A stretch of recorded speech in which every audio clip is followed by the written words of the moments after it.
ಎಲ್ರಿಗೂ ನಮಸ್ಕಾರ. ನಾವೀಗ ಪೋಷನ್ ಟ್ರ್ಯಾಕರ್ ಆ್ಯಪ್ನಲ್ಲಿ ಅಂಗನವಾಡಿ ವರ್ಕರ್ ಮತ್ತು ಹೆಲ್ಪರ್ ಅವರ ಪ್ರೊಫೈಲ್ ಹಾಗೂ ಬ್ಯಾಂಕ್ ಡೀಟೇಲ್ ಯಾವ ರೀತಿ ಎಡಿಟ್ ಮಾಡೋದೆಂದು ನೋಡೋಣ. ಮೊದಲಿಗೆ ಲಾಗಿನ್ ಆಗಿ ಅಂಗನವಾಡಿಯ ಮೊಬೈಲ್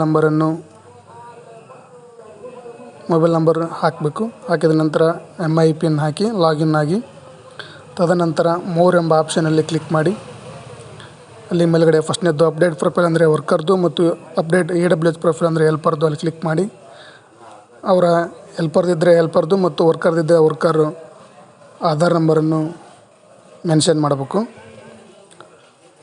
ಆಧಾರ್ ನಂಬರನ್ನು ಮೆನ್ಷನ್ ಮಾಡಿದ ನಂತರ ಕೆಳಗಡೆ ನೇಮ್ ಅಂತ ಇರುತ್ತೆ, ಅಲ್ಲಿ ವರ್ಕರ್ ಪ್ರೊಫೈಲ್ ಎಡಿಟ್ ಮಾಡ್ತಿದ್ದರೆ ವರ್ಕರ್ದು ಹಾಗೂ ಹೆಲ್ಪರ್ ಪ್ರೊಫೈಲ್ ಎಡಿಟ್ ಮಾಡ್ತಾಯಿದ್ದರೆ ಹೆಲ್ಪರ್ ನೇಮ್ ಹಾಕಬೇಕು.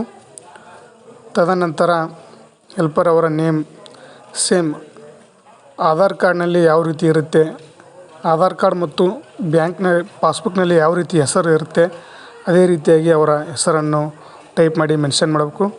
ತದನಂತರ ಅವ್ರ ಡೇಟ್ ಆಫ್ ಬರ್ತ್ ಸೆಲೆಕ್ಟ್ ಮಾಡ್ಕೋಬೇಕು. ಫಸ್ಟ್ ಅಲ್ಲಿ ಮೇಲ್ಗಡೆ 2004 ಅಂತ ಕಾಣುತ್ತಲ್ಲ ಅಲ್ಲಿ ಸೆಲೆಕ್ಟ್ ಮಾಡಿಕೊಂಡು ಇಸ್ವಿಯನ್ನು ಸೆಲೆಕ್ಟ್ ಮಾಡಬೇಕು, 1986.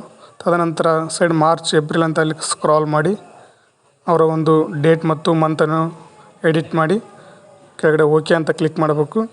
ಅದಾದಮೇಲೆ ಫೀಮೇಲ್ ಅಂತ ಸೆಲೆಕ್ಟ್ ಮಾಡಿ ಇಮೇಲ್ ID ಕಂಪಲ್ಸರಿ ಇಲ್ಲ, ಅದನ್ನು ಬಿಟ್ಟು ಮೊಬೈಲ್ ನಂಬರ್ ಕಂಪಲ್ಸರಿ.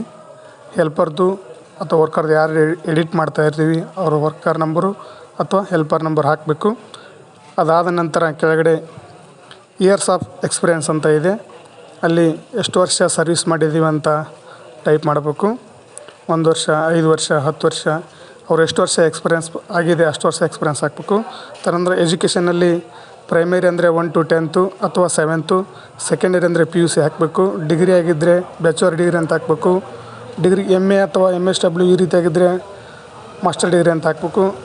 ಹಾಕಿ ಅವ್ರ ಕೆಳಗಡೆ ಬ್ಯಾಂಕ್ ಡೀಟೇಲ್ಸ್ ಅಂತ ಅಲ್ಲಿ ಬ್ಯಾಂಕ್ ಡೀಟೇಲ್ಸ್ ಎಡಿಟ್ ಮಾಡಬೇಕು. ಅದಾದಮೇಲೆ ಅದಕ್ಕಿಂತ ಕೆಳಗಡೆ ಸಬ್ಮಿಟ್ ಅಂತ ಬರುತ್ತೆ, ಅಲ್ಲಿ ಸಬ್ಮಿಟ್ ಮಾಡಿ ಓಕೆ ಮಾಡಿದ್ರೆ ಹೆಲ್ಪರ್ ಅಥವಾ ವರ್ಕರ್ ಪ್ರೊಫೈಲ್ ಓಕೆ ಆಗುತ್ತೆ. Thank you.